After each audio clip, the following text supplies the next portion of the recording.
ಆಜಿ ಮಸಾಲ. ಎಂತ ಅಡಿಗೆಯ ರುಚಿಯಾಗೋ ರಹಸ್ಯವು 20 ರೂಪಾಯಿ. ರೇಣುಕಾಸ್ವಾಮಿ ಕೊಲೆ ಪ್ರಕರಣ ದಿನಕ್ಕೊಂದು ತಿರುವು ಪಡೆದುಕೊಳ್ತಾ ಇದೆ. ಇದರ ನಡುವೆನೇ ಘಟನೆಗೆ ಕಾರಣವಾಗಿದ್ದ ಪಟ್ಟಣಗೆರೆ ಶೆಡ್ ಮತ್ತೊಮ್ಮೆ ಸುದ್ದಿಯಲ್ಲಿದೆ.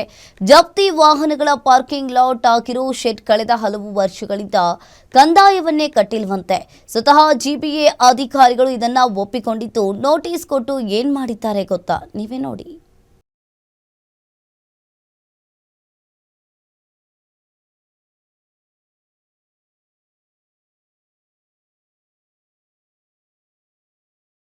ಎರಡು ವರ್ಷದ ಬಳಿಕ ಮತ್ತೆ ಸದ್ದು ಮಾಡಿದ ಪಟ್ಟಣಗೆರೆ ಶೆಡ್. ತೆರಿಗೆ ಕಟ್ಟಿಲ್ಲ, ನೋಟಿಸ್ ಕೊಟ್ಟರೂ ಕೇರ್ ಮಾಡ್ತಿಲ್ಲ. ಪಟ್ಟಣಗೆರೆ ಶೆಡ್ 2024ರ ಜೂನ್ 8ರವರೆಗೂ ಯಾರಿಗೂ ಗೊತ್ತಿರಲಿಲ್ಲ. ಆದ್ರೆ ದರ್ಶನ್ ಅಂಡ್ ಗ್ಯಾಂಗ್ನಿಂದ ರೇಣುಕಾಸ್ವಾಮಿ ಕೊಲೆ ಆದ್ಮೇಲೆ ಇಡೀ ದೇಶಾದ್ಯಂತ ಈ ಶೆಡ್ ಕುಖ್ಯಾತಿಯನ್ನ ಪಡೆದಿದೆ. ಚಿತ್ರದುರ್ಗದಿಂದ ರೇಣುಕಾಸ್ವಾಮಿಯನ್ನ ಪಟ್ಟಣಗೆರೆ ಬಳಿ ಇರೋ ಶೆಡ್ಗೆ ಕರ್ಕೊಂಡು ಬಂದು ಹತ್ಯೆ ಮಾಡಿದ್ದಾರೆ ಅನ್ನೋ ಸುದ್ದಿ ಬೆಳಕಿಗೆ ಬರ್ತಿದ್ದಂತೆ ದೊಡ್ಡ ಸಂಚಲನ ಸೃಷ್ಟಿ ಮಾಡಿತ್ತು. ಸದ್ಯ ಪ್ರಕರಣ ಕೋರ್ಟಿನಲ್ಲಿ ವಿಚಾರಣಾ ಹಂತದಲ್ಲಿದೆ. ಘಟನೆ ನಡೆದಾಗ ಸುದ್ದಿಯಲ್ಲಿದ್ದ ಶೆಡ್ 2 ವರ್ಷಗಳ ಬಳಿಕ ಮತ್ತೆ ಸುದ್ದಿಯಲ್ಲಿದೆ.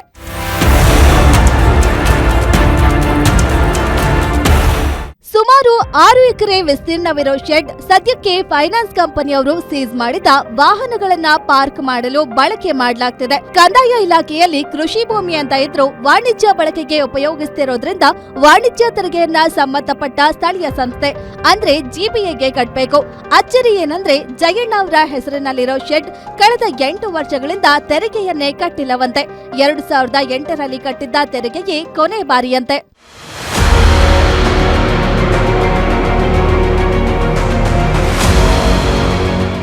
ಇನ್ನೊಂದು ವಿಚಾರ ಅಂದ್ರೆ ಈ ಶೆಡ್ನ ಮಾಲೀಕ ಇದುವರೆಗೂ B2A ಖಾತಾ ಮಾಡಿಸೋಕೆ ಅರ್ಜಿಯನ್ನ ಸಲ್ಲಿಸಿಲ್ಲವಂತೆ. ಒಂದ್ ಕಡೆ ತೆರಿಗೆಯೂ ಇಲ್ಲ, ಇನ್ನೊಂದ್ ಕಡೆ ಖಾತಾಗೂ ಅಪ್ಲೈ ಮಾಡಿಲ್ಲ.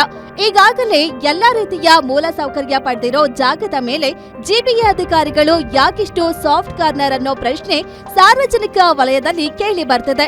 ಇನ್ನು ಈ ಬಗ್ಗೆ ಅಧಿಕಾರಿಗಳನ್ನ ಕೇಳಿದ್ರೆ ಈಗಾಗಲೇ 5-6 ನೋಟಿಸ್ ಕೊಟ್ಟಿದ್ದೀವಿ, ಅವರಿಂದ ಯಾವುದೇ ಪ್ರತಿಕ್ರಿಯೆ ಬಂದಿಲ್ಲ ಅಂತ ಸಬೂಬು ನೀಡ್ತಿದ್ದಾರೆ. ಅಷ್ಟೇ ಅಲ್ಲದೆ ಕೊಟ್ಟಿರೋ ನೋಟಿಸ್ ಕೊಡಿ ಅಂದ್ರೆ ಕುಂಟನೆಪ ಹೇಳ್ತಿದ್ದಾರೆ.